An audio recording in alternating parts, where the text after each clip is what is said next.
ভারতের ক্ষেত্রে একটা জিনিস আমি বলতে পারি যে এই যুদ্ধের কারণে ভারত রাশিয়ার সম্পর্কটা কিন্তু অনেকটা ফর্মাল হয়ে গেছে। আগে যে বন্ধুত্বপূর্ণ সম্পর্ক ছিল সেই সম্পর্কটা আমি লক্ষ্য করে দেখছি নেই।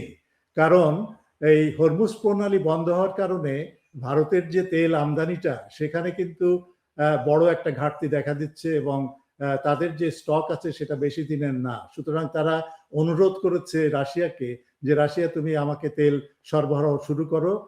ফেব্রুয়ারি মাসে তারা কিছুটা কমিয়ে দিয়েছিল, ভারতই কমিয়ে দিয়েছিল।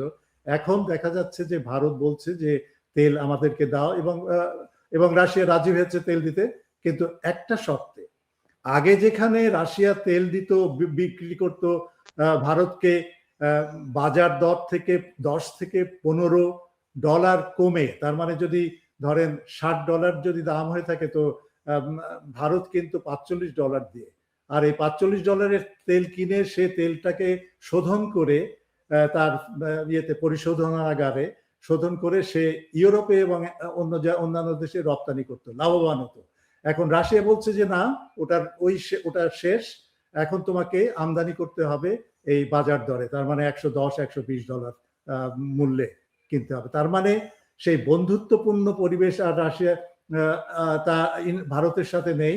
এখন হচ্ছে বাজার ভিত্তিক লেনদেনের ব্যাপারে ভারতকে রাশিয়ার সাথে তেল সংক্রান্ত ক্রয় বিক্রয় ব্যাপারটা মেটাতে হবে। সুতরাং এখানেও কিন্তু একটা লক্ষণীয় ব্যাপার যে পরিবর্তনটা ভারতকে বুঝতে হবে যে ভারত এই সমস্ত সুযোগ সুবিধা নিয়ে অনেক কিছু করেছে, বিশেষ করে রাশিয়ার পক্ষ থেকে বন্ধুত্বের নাম দিয়ে, কিন্তু এখন বাস্তবতা হচ্ছে যে এখন রাশিয়া মানে যেটাকে বলে আরো শক্ত হচ্ছে।